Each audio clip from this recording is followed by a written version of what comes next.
আলাইকুম ওয়া রাহমাতুল্লাহি ওয়া বারাকাতুহু। আলহামদুলিল্লাহি রাব্বিল আলামিন ওয়াল আকিবাতু লিল মুত্তাকিন ওয়াস সালাতু ওয়াস সালামু আলা আশরাফিল আমবিয়া ওয়াল মুরসালিন নবিয়িনা মুহাম্মদ ওয়া আলা আলিহি ওয়া সাহবিহি ওয়া মান তাবিআহুম বিইহসানিন ইলা ইয়াউমিদ্দিন, আম্মা বা'দ। আলহামদুলিল্লাহ, আল্লাহ রাব্বুল আলামিনের সকল প্রশংসা, তার নবীর প্রতি দরুদ ও সালাম।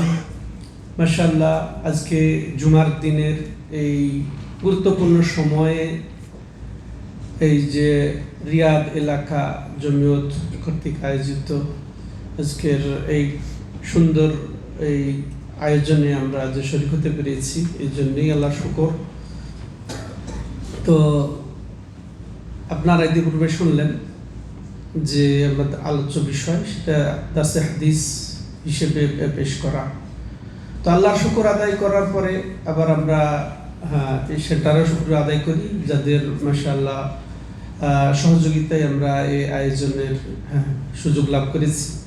এবং তারপরে আমরা যাই আমাদের সম্মানিত ফজিলত শেখ আজমাল হোসেন বিন আব্দুল নূর আল মাদানী হাফিজাহুল্লাহ, যিনি আমাদের পূর্বাঞ্চল জেলা জমিয়তের সম্মানিত সভাপতি, আমাদের রিয়াদ জমিয়তের সম্মানিত উপদেষ্টা।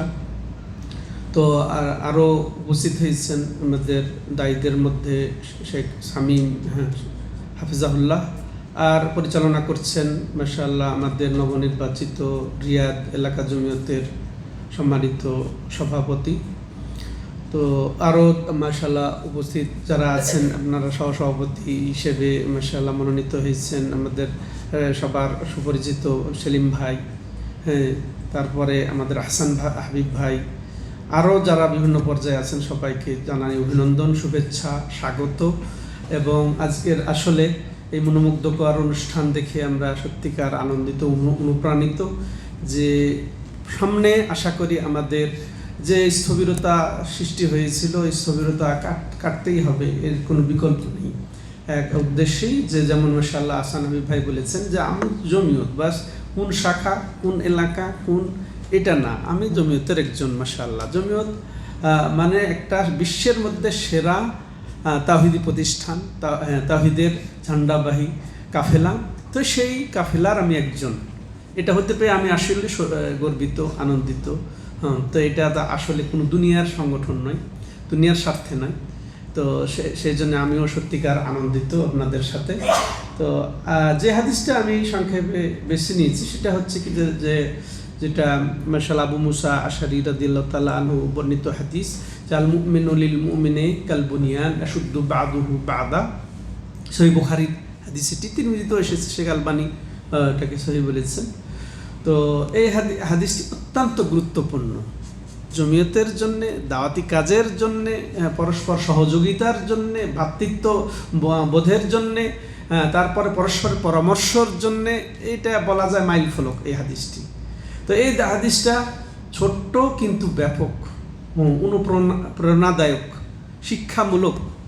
তো এখানে এই হাদিসে আল্লাহ রাসূল কি বলছেন, জাল মুমিনু লিল মুমিন কাল বুনিয়ান, যে এক মমিনের জন্য কি একটা বিল্ডিংয়ের মতো, একটা ফাউন্ডেশন। ইয়াশুদ্দু বাদুহু বাদা, একজন আরেকজনকে শক্তিশালী করবে। তাহলে এর বিপরীত হওয়ার সুযোগ আছে? একজন আরেকজনকে দুর্বল করার সুযোগ আছে? বিপরীত তাহলে জায়েজ নেই। একজন আরেকজনকে আমরা সহযোগিতা করব, শক্তিশালী করব। বিল্ডিং যেমন একটা ইট সাথে আরেকটা ইট যুক্ত হয়ে একটা পুরা বিল্ডিং হয়ে যায়, সেটাই আমাদের হতে হবে। এটাই যেন ওই আয়াতেরই ব্যাখ্যা, যেমন আল্লাহ রাব্বুল আলামিন সূরাতুস সাফে বলেছেন, ইন্নাল্লাহা ইউহিব্বুল্লাযিনা ইউকাতিলুনা ফি সাবিলিহি সাফফা কাআন্নাহুম বুনিয়ানুম মারসুস। যে আল্লাহ রাব্বুল আলামিন ওই সমস্ত লোকদেরকে পছন্দ করেন, ভালোবাসেন যারা তার রাস্তায় লড়াই করে। এটা আল্লাহ রাস্তায় লড়াইয়ের পথ, এই জমিয়ত মানে আল্লাহ রাস্তায় লড়াইয়ের পথ, দিনের পথে লড়াইয়ের পথ। তো এরা কিভাবে লড়াই করবে? একেবারে সারিবদ্ধভাবে, কাতারবদ্ধভাবে, দলে দলে। তাহলে এখানেও এই আয়াতে যেটা যে বিচ্ছিন্নভাবে নয়, এককভাবে নয়, বরং একতাবদ্ধভাবে, যেটা আমরা জানি যে আল্লাহ বলেছেন ওয়াতাসিমু বিহাবলিল্লাহি জামিআ ওয়ালা তাফাররাকু, যে তোমরা একতাবদ্ধভাবে, একেবারে সংঘবদ্ধভাবে তোমরা আল্লাহর রজ্জুকে, আল্লাহর দ্বীনকে, আল্লাহর কোরআনকে, সুন্নাতকে আঁকড়ে ধরো, খবরদার তোমরা বিচ্ছিন্ন হইও না। তাহলে একটা আর একটা ব্যাখ্যা হয়ে যাচ্ছে আমাদের সম্মানিত ভাইয়েরা। তো এখানে এই আয়াতে আল্লাহ রাব্বুল আলামিন যেমন বললেন যে কান্নাম বুনিয়ান মারসুস, একেবারে সীসা ঢালা প্রাচীর যেরকম, সেরকমভাবে তারা হবে। তো তাহলে এখান থেকে এই হাদিস থেকে আমরা কি বললাম, এশুদ্ধ বাদু বাদা, একজন আরেকজনকে শক্তিশালী করবে। তো ঠিক আমরা এই উদ্দেশ্যেই কিন্তু একতাবদ্ধ হয়েছি। তো পূর্বে যখন ভিত্তি দেওয়া হতো, বিল্ডিং বানানো হতো, প্রাচীর দেওয়া হতো, তখন সীসা ঢালাই করে সেটাকে মজবুত বানানো হতো, ফাঁক ফোকর যেন না থাকে, দুর্বলতা যেন না থাকে। তো ওটাই তো উদ্দেশ্য। আল্লাহ রাব্বুল আলামিন আমাদেরকে বলেছেন, রাসূল সাল্লাল্লাহু আলাইহি সাল্লাম এই উদ্দেশ্যের দিকে আমাদেরকে অনুপ্রাণিত করেছেন, উৎসাহিত করেছেন। তাইলে আমাদের এক নম্বর শিক্ষা হাদিস থেকে এটা হবে যে একতাবদ্ধতা, সুদৃঢ়তা, প্রাচীরের মতো, বিল্ডিংয়ের মতো, যেটা রাসূলুল্লাহ সাল্লাম উদাহরণ দিয়ে বুঝিয়ে দিয়েছেন। আরো অন্য বর্ণনায় এসেছে সাব্বাকা বাইনা আসাবিহি, তো আঙ্গুলের মধ্যে এইভাবে তিনি একতাবদ্ধের নিদর্শনটা দেখিয়েছেন। এইভাবে তারা হবে, যেমন মুষ্টিবদ্ধভাবে থাকবে, তেমনইভাবে তারা একতাবদ্ধভাবে, সারিবদ্ধভাবে, যেমন আল্লাহর নির্দেশ, সারিবদ্ধভাবে তারা একেবারে ঐক্যবদ্ধ সুদৃঢ়ভাবেই তারা এই দিনকে প্রতিষ্ঠার কাজে লড়াই করবে, চেষ্টা করবে। এর বিপরীত কি? বিশৃঙ্খলা হবে না, বিশৃঙ্খল হবে না, ফাঁক ফোকর রাখবে না, মনের মধ্যে কোন ফাঁক ফোকর রাখবে না, দেহের মধ্যে যেমন ফাঁক ফোকর থাকা উচিত নয়। আমরা ডাক পেয়েছি, সবাই এক দেহে আর এক দেহের সাথে মিলে একত্রিত হয়ে যাব এই দাওয়াতের জন্য, আমরা ঝাঁপিয়ে পড়ব। দেহে দেহে যেমন মিল হবে, তেমনি মনে মনেও ওটাই আসল মিল, ওইটাই হতে দেবে না শয়তান আমাদেরকে। তো বিগত জীবনে যা হয়েছে হয়েছে, আমরা ডিলিট করে দেব আমাদের অন্তর থেকে, মন থেকে ডিলিট করে দিব। যে শয়তান মনে করতে হবে, শয়তান যে ও এরকম বললো কেন, এরকম করলো কেন, এটা হলো না কেন, আমরা একটু থামি না কেন, আমরা একটু থামি, একটু স্টপ, আবার আমরা একটু দাঁড়িয়ে যাই, শক্তিশালী হয়ে যায়। তারপরে মনের যদি আবেগ থাকে, তখন আমি বলি যে তাও আন্তরিকতার সাথে, হিংসার সাথে নয়, কাউকে ছোট করার জন্যে নয়, কারো বিরোধিতার জন্যে নয়, ঘৃণা করার জন্যে নয়, বরং একেবারে যে আমি তো এটা বুঝলাম না, যে এই কথা শুনলাম, এই কথা করলেন, এরকম আন্তরিকতার সাথে বললে কোনো সমস্যা হবে না, সরাসরি। আর খোঁচানোর জন্যে, যদি ঘায়ল করার জন্যে, ছোট করার জন্যে, যদি আমারটা পূর্ণ হলো না এই জন্য আমি যদি বলি, তাহলে তো হবে না। তাহলে তো আমাদের যেটা লক্ষ্য উদ্দেশ্যে আমরা একতাবদ্ধ হয়েছি জমিয়তের প্ল্যাটফর্মে, তাহলে কোনো লাভ হবে না। সম্মানিত দর্শকের সাথে তাহলে ইহা তৃতীয় বিষয়, যেটা আমরা পারস্পরিক সহযোগিতা অবশ্যই রক্ষা করতে হবে। পারস্পরিক সহযোগিতা অবশ্যই রক্ষা করতে, কারণ দাওয়াতের চালিকা শক্তি বলবো যে আমাদের পরস্পরের সহযোগিতা, একজন আর একজনকে সহযোগিতা করা, এটাই জমিয়তের লক্ষ্য উদ্দেশ্য। আর দাওয়াতেরই এটা হচ্ছে মূল হচ্ছে যে একতাবদ্ধ, পরস্পরের সহযোগিতা। আচ্ছা, তাওয়ান শব্দটা আল্লাহ রাব্বুল আলামিন কোরআন পাকে স্পষ্ট করে দিয়েছেন যে তাওয়ানু আলাল বিররি ওয়াত তাকওয়া, যে তোমরা একজন আর একজনকে সহযোগিতা করো। তাহলে এখানে তো আল্লাহ বলতে পারতেন যে তোমরা দাওয়াত কামে, যেমন আল্লাহ রাব্বুল আলামিন দাওয়াতের কথা বলেছেন, কিন্তু এখানে যেটা বলেছেন যে পরস্পরকে সহযোগিতা করো। তাহলে এটাই তো জমিয়তের লক্ষ্য উদ্দেশ্য, একজন আর একজনকে সহযোগিতা করব দাওয়াতি কাজে, দাওয়াতি ফিল্ডে, দাওয়াতি প্ল্যাটফর্মে, তাওহীদের দাওয়াত যেন প্রশস্ত হয়, এই জন্য সুদূর প্রসারী হয়। আমার থেকে শুরু করে আমার পরিবারে, আমার সমাজে, আমার জাতিতে, এমনকি বিশ্বে যেন এই দাওয়াত প্রচার হয়ে যায়। এখন তো সহজ, এখন মাসা হয়ে যাচ্ছে, ভাষান্তর হয়ে যাচ্ছে, আমার লিখনি ভাষান্তর হয়ে যেতে পারে। তো এইভাবে সারা বিশ্বই হচ্ছে আমাদের ময়দান, সম্মানিত দর্শক ও শ্রোতা মণ্ডলী, এই জন্য আল্লাহ রাব্বুল আলামিন যে বলেছেন যে তোমরা যে সহযোগিতা কর বীরের ক্ষেত্রে, বীর হচ্ছে কি যে এমন একটা ছোট্ট শব্দ এবং ব্যাপক তার মধ্যে নিহিত আছে কি প্রত্যেক আল্লাহর আনুগত্যের কাজই হচ্ছে বীর, হ্যাঁ, বা কল্যাণের কাজের এই অন্তর্ভুক্ত। প্রত্যেক কল্যাণের কাজ বীরের অর্থ বোঝায়। যে তাইলে এই যে পরস্পরের যে সহমর্মিতার কাজ, এই যে সহযোগিতার কাজ, ভ্রাতৃত্বের কাজ, হ্যাঁ, পরস্পরের পরামর্শ ভিত্তিক কাজ, এগুলো সব বীরের অন্তর্ভুক্ত। পরস্পরে আমরা সহযোগিতা করব, এই দাওয়াতকে যত মাশাআল্লাহ একেবারে প্রশস্ত করা যায়। এতে এই জন্যে দাওয়াতের ক্ষেত্রে এটা সবচেয়ে গুরুত্বপূর্ণ বিষয় যে আমাদের পরস্পরের সহযোগিতা ঐক্যবদ্ধ প্ল্যাটফর্মে আঁকড়ে ধরা। আর ছোটোখাটো বিষয় নিয়ে আমরা পিছনে তাকাতে আর চাই না, আমরা সামনেই যাব। কে ওই এটা মনে করবেন যে আমার মনে যদি কেউ দেয় যে তাহলে ও আমাকে এরকম করলো কেন, এরকম বললো কেন, আমার পদটা তো এরকম হওয়া দরকার ছিল, হ্যাঁ, তো আমাকে ওইটাতে দিল না কেন, এটা করলে গেছে শয়তান সেরেছে। এটা তাহলে একটা দেখানো হয়ে গেল শোহরা বা প্রশংসা কামনা বা নিজেকে প্রচারের যে একটা মনের ভিতরে কাজ করে, সেটার ব্যাঘাত ঘটার কারণে আমার কিন্তু এটা এসে যায়। এর থেকে আমাদেরকে মুক্ত হতে হবে, বরং না জানিয়ে কাজ করাটার মধ্যে যে পাওয়ার আছে, যে শক্তি আছে, যে সফলতা আছে, যা প্রচার হয়ে কাজে ওই শক্তি নেই। আপনার মনের মধ্যেও ওটা পাবেন না, হ্যাঁ, এবং বাস্তবেও ওর প্রভাবও কিন্তু সেটা হবে না। তো আল্লাহ আমাদের সবাইকে, বিশেষ করে আমাকে আগে আল্লাহ রাব্বুল আলামিন এই চিন্তা চেতনা নিয়েই কাজ করার তৌফিক দেন। তারপর এই পর্বে আরেকটা হাদিস আমি বলতে চাই এখানে। রাসূলুল্লাহ সাল্লাল্লাহু আলাইহি সাল্লাম একবার কি করলেন, আবু মুসা আশারি এবং মুয়াদ রাদিয়াল্লাহু তাআলা আনহুকে ইয়ামানে পাঠালেন দাওয়াতের জন্য, যে মিশনের কথাই আমরা ভাবছি এবং আমরা বলছি শুনছি। তো এই জন্যে নবী সাল্লাল্লাহু আলাইহি সাল্লাম আবু মুসা আশারি রাদিয়াল্লাহু তাআলা আনহু সহ মুআজ বিন জাবাল দুইজনকেই কোথায় পাঠালেন? ইয়ামানে পাঠালেন। কি কাজে? দায়ী হিসেবে যে তাদেরকে উপদেশ দিয়েছিলেন, ওটা আমাদের জন্য জরুরি।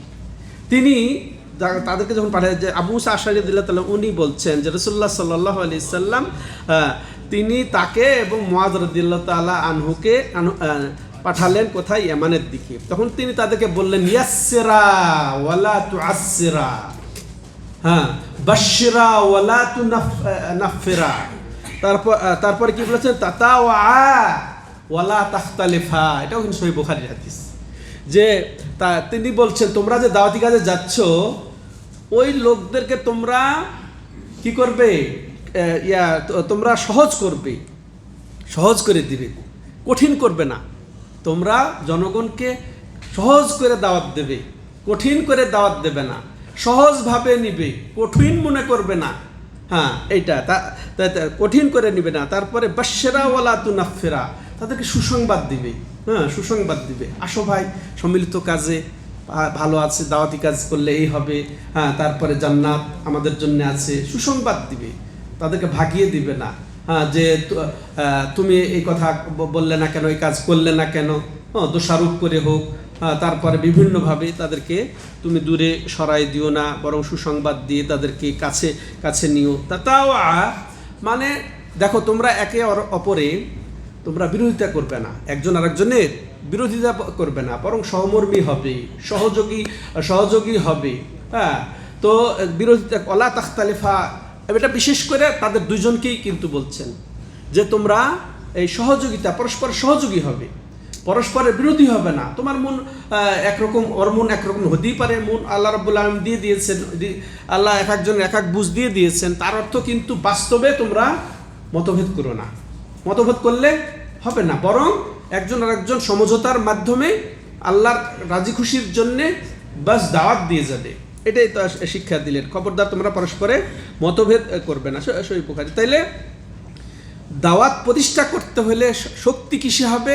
একতাবদ্ধে, হ্যাঁ, এবং পরস্পর সহযোগিতায়, পরস্পর সহমর্মিতায়, এবং সেটা পরস্পরের পরামর্শ ভিত্তিক, হ্যাঁ, এখানেও একটা বড় শিক্ষা আমাদেরকে দিতে হবে যে আল্লাহ রাব্বুল আলামিন বলেছেন শাওয়িরহুম ফিল আমর ফাইদা আযামতা ফাতাওয়াক্কাল আলাল্লাহ, যে তুমি তাদের সাথে পরামর্শ করো। তারপর পরামর্শ করে যেটা সিদ্ধান্ত আসবে তারপরে তুমি আল্লাহর উপরে ভরসা করে নাও। তাহলে আমাদের পরামর্শটারও গুরুত্ব দিতে হবে, পরামর্শ সঠিকভাবে করতে হবে। হ্যাঁ, তো এটা আমাদের জরুরি বিষয় হয়ে দাঁড়িয়েছে। তাইলে এখান থেকে যেটা আরও আমাদেরকে করতে হবে যে এই যে অনৈক্যতা, পরস্পর বিভেদটা, এর থেকে আমাদেরকে মুক্ত থাকতেই হবে। যে পরস্পর বিভেদ যে কাজে আনছে সেগুলা থেকে আমাদেরকে মুক্ত হতে হবে, সেগুলা দূরে ছুঁড়ে মারতে হবে।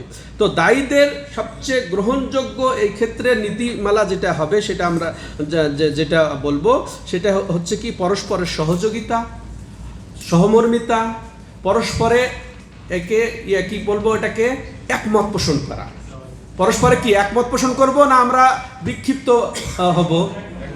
একমত পোষণ করতে হবে। এটা কিসের কারণ? তারও হয়তো বা ওই ভাইয়েরও উদ্দেশ্য হচ্ছে এই যে আল্লাহর দিনকে প্রতিষ্ঠা করা, আল্লাহর দিনকে যথাযথভাবে প্রচার করা, তাওহীদকে প্রচার করা, শিরক থেকে মানুষকে সতর্ক করা। আমারও কিন্তু ওর আমার বুঝ একটু পার্থক্য হইলেই যে এখন শুরু হয়ে যাবে তাদের সাথে বিদ্বেষ পোষণ, এটা হবে না, এটা যেন না হয়। তো দায়ীদের জন্য এটা আমাদের অপরিহার্য হয়ে গেল।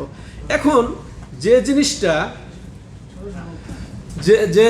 জিনিসটা হ্যাঁ, মাশাআল্লাহ আমাদের আবু উসাইমিন হাফেজ ডক্টর সোহেল আহমদ এসেছেন। তো উনি আর একটু গোছিয়ে নিচ্ছেন। আপনারা জানেন যে বিগত 1 বছর থেকে প্রায় উনি আর সাংগঠনিক তার বেশি ফলো করতে চায় যাতে আমাদের আরও বেশি উপকার হয়। তো উনি আবার গোছানোর কাজে হয়ে গেছেন আসতে। এটা কি বলবো, যাই হোক উনি সেটা ওজোর পেশ করবেন কেন দেরি করলেন। উনি যদি আমাদের সাথে প্রথমে এসে যেতেন তাহলে কিছু যেটা উনি হয়তো অনুভব করতে পারছেন এটা হয়ে গেছে সেটা হতো না। তো এই জন্য আশা করি তিনি ওজোর পেশ করবেন কেন উনি পিছিয়ে আসলেন, যাতে উনি কিছু কমতি দেখতে পেয়েছেন। তো ওনার কাছ থেকে শুনবো এইসব বিষয়। যেটা বলছিলাম যে আমাদেরকে সতর্ক হতে হবে বিচ্ছিন্নতা থেকে, খালি দৈহিক বিচ্ছিন্নতা নয়, মানসিক বিচ্ছিন্নতা থেকে। আমরা যতই একতাবদ্ধ হই, মাশাআল্লাহ প্রাণটা জুড়িয়ে গেছে একতাবদ্ধ বা এই যে সবার উপস্থিতি। তো এটা আমরা মন থেকেও চাই, মনেরও একতাবদ্ধতা চাই, মনেরও আমাদের একেবারে এক হয়ে যাওয়াটা আশা করব সবাই। আল্লাহর কাছে দোয়া করি এই সময় যেহেতু আল্লাহ দোয়া কবুল করেন। হ্যাঁ, তো যেটাও মত আছে যে এই সময় যে না, তো জুমার দিন এক কথায় যদি আমরা বলি যে দোয়া কবুলের সময় বা দিন, আল্লাহ যেন আমাদের ঐক্যতাকে বাড়িয়ে দেন, আমাদের পরস্পরের যে ভুল বুঝাবুঝি এগুলাকে যেন দূর করে দেন, একজন আর একজনের শ্রদ্ধা যেন বাড়িয়ে দেন, আরেকজন আর একজনকে যে হেয় করা, তারপরে ভিন্ন মনোভাব পোষণ করা বা তাকে ভুল বুঝা, বা এই জন্যে আমাদের সবচেয়ে বড় বাধা সেটা অনুভব আমি নিজে এই ক্ষুদ্র জ্ঞানে করি, সেটা হচ্ছে কি যে গীবত এবং কি বলবো একজনের কথা আরেকজনে লাগানো, চুগলখুরি। আচ্ছা, আপনারা কি হালাল জাদু জানতে চান? হালাল জাদু কি আর হারাম জাদু কি? হ্যাঁ, এক কথা মনে পড়লো, হালাল জাদু আছে আবার হারাম জাদু আছে। জাদু তো হারামই, তাই না? এটাই আমরা জানি, কিন্তু হালাল জাদু আছে। এটা আনুষঙ্গিক বলে ফেলি যে বিশেষ করে মা বোনদের জন্য হালাল জাদুটা প্রয়োগ করা দরকার।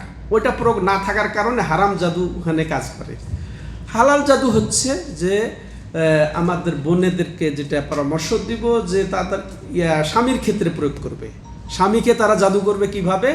মাশাআল্লাহ, তার পুরোপুরি হক আদায় করি। তিনি যখন বাড়িতে ঢুকবেন সুন্দরভাবে অভ্যর্থনা জানিয়ে, মুচকি হাসি দিয়ে, সাজুগুজু করে, পোশাক সুন্দর করে, তাই না, খুব সুন্দর করে নিজেকে উপস্থাপন করবে স্বামীর সামনে। এটা জাদু মানে কি আর বলবেন? যদি হাসি দিয়ে এরকমভাবে সাজুগুজু করে যদি মাশাআল্লাহ সুগন্ধি দিয়ে উপস্থিত হয়, তাহলে স্বামী কি আর পাগল না হয়ে পারে? হয়ে যাবে, জাদুগ্রস্ত হয়ে যাবে তার জন্যে। এটা হওয়া উচিত, শিখাবেন। হ্যাঁ, বিশেষ করে স্ত্রীদেরকে শিখাবেন, সবাইকে শিখাবেন, ঠিক আছে? এটা একটা হালাল জাদু, এটা জায়েজ, এটা দরকার। আর এর বিপরীতে হারাম জাদু কি জানেন? হারাম জাদু, কঠিন জাদু হচ্ছে এই যে একজনের কথা আর একজনে লাগিয়ে জাদু করা, এই নামিমা। একজনের কথা আরেকজনকে লাগিয়ে তাদের মধ্যে বিচ্ছিন্ন। জাদুর সবচেয়ে বড় কাজ কি জানেন? বড় উদ্দেশ্য কি? একজনের সাথে আরেকজনের বিভেদ সৃষ্টি করা, স্বামী স্ত্রীর সাথে বিচ্ছিন্ন সৃষ্টি করা। এটা হচ্ছে এই চুগলখুরি। এই চুগলখুরির মাধ্যমে এটা হয়। আর মূল জাদুর কাজই ওটা। আর মূল জাদুকে ওভারটেক করে এই যে একজনের কথা আরেকজনের লাগিয়ে মানুষের সঙ্গে সঙ্গে তার অন্তরকে বিচ্ছিন্ন করে ফেলে দেয়, অন্তরকে খারাপ করে দেয়। দুজনে খুব সক্ষতা আছে, হ্যাঁ, খুব সক্ষতা আছে। যখন আপনি বলেন আরে আপনার ব্যাপারে তো এই কথা বলছে, আপনার ব্যাপারে এই কথা, আপনাকে সে তো এই পদে দেখতে চায় না, কথার কথা। তো যাই হোক, আমি বলেছিলাম কিন্তু ও আপনাকে চায় না, শেষ ওর মধ্যে। অথচ তাদের পরস্পরের মধ্যে ভালো সক্ষতা আছে, পরস্পর ভালো সক্ষতা আছে। এই যে সঙ্গে সঙ্গে তার চেহারায় প্রভাব পড়বে, চেহারা কালো হয়ে যাবে, এই কাজ করলো। আর ভিতরটাও তো জ্বলে শেষ হয়ে গেল। একজন আর একজনকে কথা যখন শুনলো যে ও আমাকে চাইলো না, সবাই চাইলো আমাকে, ও চাইলো না, ওরা করলো, ওরা করলো না। এই যে একটা কথা লাগানো, একজনের কথা লাগানো। তো যাই হোক, ওইটা নিজের ভিতরে রাখতে হবে, হজম করতে হবে, এটা হজম করতে হবে। তাহলে শেষ কথা এটাই আমি বলবো যে যাই হোক, এগুলো আমাদেরকে দূর করতে হবে, গীবতটা দূর করতে হবে। এবং এই যে একজন কথা লাগা, তো ওটা পরস্পর নিজেই সংশোধন হয়ে যাওয়া দরকার। না আপনি এটা বলেছেন, আসলে বলেন না, ও তো আপনাকে ভালোই মনে করে। এইভাবে এখানে মিথ্যাও বলা যায় যাচ্ছে, আর সেখানে আপনি এটা বলে তাকে নষ্ট করবেন, এটা কিন্তু ঠিক হবে না। আমাদের বিশেষ করে আমরা শুধু তাওহীদ শিখবো, শিরিক বুঝবো, তাওহীদের উপরে অটল থাকবো, আর শিরক থেকে সতর্ক থাকবো, এটার নামই কিন্তু সালাফি না। সালাফি হলে আপনাকে অবশ্যই আখলাক চরিত্রেও সালাফি হতে হবে। যদি মিথ্যা বলার অভ্যাস থাকে, যদি গীবত করার অভ্যাস থাকে, যদি এই যে একজনের কথা আরেকজনকে লাগানোর অভ্যাস থাকে, এর থেকেও মুক্ত হতে হবে, তাহলে আমরা সালাফি। তো ওগুলা কি সাহাবাদের নেচার ছিল? মিথ্যা বলা, গীবত করা, এই যে একজনের কথা আরেকজনের লাগানো ছিল না। তাহলে আপনি সালাফি কেমনে হলেন? তাহলে আপনি আহলে হাদিস কেমনে হলাম আমরা? তো এগুলো আমাদেরকে অবশ্যই দূর করতে হবে। সবচেয়ে নসিহতের হাদিসটা শেষ করে বলবো যে আমরা আরেকজনের হিতাকাঙ্ক্ষী হব, নসিহতকারী হব। তাইলেই ইনশাল্লাহ আমাদের এর থেকে আমাদের সমাজের বা আমাদের যে পরিবেশ পরিস্থিতির যে অবস্থা, সে থেকে আমরা উত্তীর্ণ হতে পারবো। আর এই আজকে থেকে আর পিছনের দিকে যেন আমাদেরকে তাকাইতে না হয়, সামনে তাকাবো, পরস্পর আয়না হব, সরাসরি বলবো, সরাসরি তাকেই ফোন করব, সরাসরি তার কাছে যাব। আপনি আল্লাহর উদ্দেশ্যে যদি জিয়ারত করতে যান, তাহলে তো মাশাআল্লাহ অনেক সব, এই উদ্দেশ্যে চলে যান। যাইয়া আপনার মধ্যে যে খটকা, ওই খটকার কথা বলেন, ভাই আমি এটা আমার ব্রেনে এটা খুব পীড়া দিচ্ছে যে আপনার ব্যাপারে এই কথা শুনলাম, বা না আপনি আমার ব্যাপারে এই কথা বলেছেন, এরকম শুনলাম। তো কি আসলে ঠিকই শেষ হয়ে যাবে। কিন্তু এটা গ্রুপে দিয়ে গ্যাঞ্জাম বাজিয়ে দেওয়া, একজন আর একজন মনে কথা দেওয়া, গ্রুপে তো সব কথা বলা যায় না। এমনকি হোয়াটসঅ্যাপও বলা দরকার। হোয়াটসঅ্যাপও আমাকে উপদেশ দেই, হোয়াটসঅ্যাপে মেসেজ দেওয়া কমিয়ে দিই, হোয়াটসঅ্যাপে মেসেজ দেওয়া কমিয়ে দিই, সরাসরি কথা বলি, ফোনে কথা বলি, প্রয়োজন যতটুকু, যার মাধ্যমে ফিতনা ছড়াবে না, ওগুলা দিতে তো হবেই। সেটা আমরা যেটা দেই সেটা তো হবেই দ্বীনি বিষয়, দাওয়াতি বিষয়। আল্লাহ রাব্বুল আলামিন আমাদেরকে যথাযথভাবে বুঝে এগুলোর থেকে বাঁচার তৌফিক দান করেন। আল্লাহ রাব্বুল আলামিন আমাদের সবাইকে ক্ষমা করে দেন। আল্লাহ আমাদের সুস্বাস্থ্য দান করেন। আল্লাহ রাব্বুল আলামিন সকল মুমিন মুসলমানদেরকে হেফাজত করেন। আল্লাহ রাব্বুল আলামিন যারা এই মুসলমানদের বিরুদ্ধে লড়াই করছে তাদেরকে আল্লাহ রাব্বুল আলামিন ধ্বংস করেন, তাদেরকে পরস্পরের মধ্যে লাগিয়ে তাদেরকে ধ্বংস করে দেন। তার মধ্যে মুসলমানদেরকে আল্লাহ রাব্বুল আলামিন সহি সালামতে বের করে দেন। তো বিশ্ব এখন যে পরিস্থিতি আশঙ্কা ব্যঞ্জক, আবার আশা ব্যঞ্জকও। আল্লাহ রাব্বুল আলামিন যেটা আমাদের জন্য কল্যাণ হবে সেটাই দান করেন, যেটা ক্ষতি হবে তার থেকে আল্লাহ রাব্বুল আলামিন আমাদের আহলে সুন্নাত ওয়াল জামাতকে, প্রকৃত আহলে সুন্নাত ওয়াল জামাত আহলুল হাদিস সালাফিদেরকে হেফাজত করেন। আল্লাহ রাব্বুল আলামিন যারা এই যে হিন্দু হোক, রাফেজি হোক, ইহুদি হোক, খ্রিস্টান হোক, যারা মুসলমানদের বিরুদ্ধে লড়ছে, চক্রান্ত করছে, আল্লাহ রাব্বুল আলামিন তাদেরকে ধ্বংস করে দেন। তাদের যা উপযুক্ত তাই দান করেন, এবং যা দিয়ে আমাদের আল্লাহ রাব্বুল আলামিন প্রাণ ঠান্ডা হবে সেটাই দান করেন। হাদা ওয়া সাল্লাল্লাহু আলা নবিনা মুহাম্মদ ওয়া আলা আলিহি ওয়া সাহবিহি আজমাইন। সুবহানাকাল্লাহুম্মা বিহামদিকা আশহাদু আল্লা ইলাহা ইল্লা আনতা আস্তাগফিরুকা ওয়া আতুবু ইলাইক।